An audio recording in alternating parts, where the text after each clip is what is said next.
معروف لکھاری اور تجزیہ کار وجاہت مسعود نے پاکستانی سیاسی نظام بارے اظہار مایوسی کرتے ہوئے کہا ہے کہ ہمارے ملک میں سیاست ایک وجودی بحران کا شکار ہے۔ بظاہر یہاں سیاسی جماعتیں بھی موجود ہیں اور سیاسی رہنما بھی، لیکن وہ سیاسی شعور ختم ہو گیا جو کہ سیاسی عمل کو توانائی بخشنے کے لیے ضروری ہوتا ہے۔ ان کا کہنا ہے کہ پاکستان میں رائے عامہ سیاست سے نا امید ہو چکی ہے اور سیاسی قیادت کو مسلسل سازش کی دیمک چاٹ چکی ہے۔ ایسی سیاسی قیادت ملک میں بنیادی معاشی فیصلہ کرنے کی صلاحیت نہیں رکھتی۔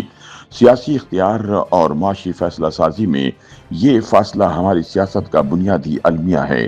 روزنامہ جنگ کے لیے اپنے سیاسی تجزیے میں وجاہت مسعود کہتے ہیں کہ سیاست کا حقیقی مقصد معاشی وسائل کی تقسیم کے لیے فیصلہ سازی کا ایسا بندوبست ہے جس میں عام شہری کے معیار زندگی میں 3 اشاریوں پر بہتری لائی جا سکے۔ پہلا، شہریوں کی بنیادی ضروریات مثلاً خوراک، علاج، معالجہ، تعلیم اور رہائش کی ضمانت ہوتا ہے۔ دوسرا، قانون اور نظام عدل کے ذریعے شہریوں کو جان و مال کا تحفظ فراہم کرتا ہے، جبکہ تیسرا ایسے نظام کی تشکیل ہے جو مختلف جغرافیائی، لسانی، ثقافتی اور مذہبی گروہوں میں معاشی فرق اور ترقی کے مواقع کا فرق کم سے کم کر سکے۔ دوسرے لفظوں میں سیاسی عمل بنیادی طور پر معاشی سوال ہے۔ وجاہت مسعود کہتے ہیں کہ سیاست کے معاشی تقاضے شفافیت کے بغیر پورے نہیں ہو سکتے۔ جہاں سیاسی عمل کمزور، گدلا اور غیر مستحکم ہو، وہ قومیں جمود اور زوال کا شکار ہو جاتی ہیں۔ سیاست کو احترام دیے بغیر شہری کی توقیر ممکن نہیں، اور بے توقیر شہری اجتماعی سیاسی عمل سے متنفر ہو کر قانون اور اخلاقیات کی پرواہ کیے بغیر اپنی ذاتی بقا کی دوڑ میں لگ جاتا ہے۔ معروف دانشور کا کہنا ہے کہ ہمارے ملک میں سیاست ایک وجودی بحران کا شکار ہے۔ اس بحران کی جڑیں ہمارے ابتدائی برسوں میں پیوست ہیں اور رفتہ رفتہ قومی زندگی کے ہر شعبے میں پھیل چکی ہیں۔ 20ویں صدی کے پہلے نصف میں ہندوستانی سیاست کے 2 بڑے دھارے تھے۔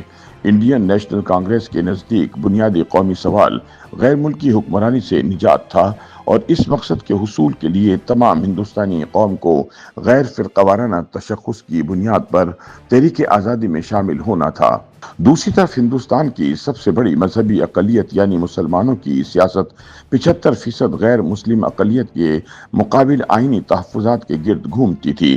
دوسرے لفظوں میں مسلم آبادی کے لیے بنیادی سوال غیر ملکی حکمرانی سے نجات نہیں، بلکہ آزادی کے بعد اکثریتی گروہ کی ممکنہ بالادستی سے تحفظ تھا۔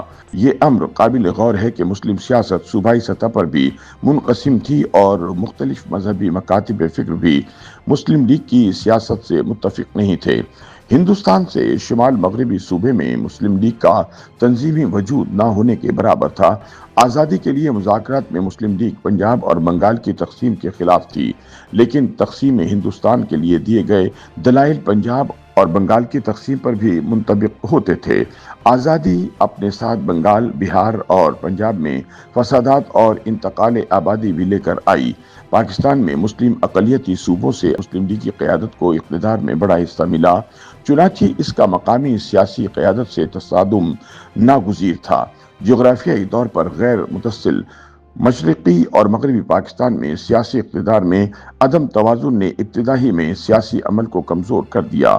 ترا یہ کہ مسلم لیگ کی قیادت نے پاکستان میں اپنے سوا دوسرے سیاسی جماعتوں کو تسلیم کرنے سے انکار کر دیا۔ وجاہت مسعود کہتے ہیں کہ مشرقی بنگال کی عددی اکثریت کے خوف سے آئین کی تشکیل مؤخر ہوتی رہی، اور پاکستان میں بیوروکریسی، طاقتوروں اور جاگیرداروں میں غیر جمہوری گٹجوڑ نے جنم لیا۔ مشرقی پاکستان سیاسی فیصلہ سازی سے بے دخل ہو کر احساس محرومی کا شکار ہو گیا۔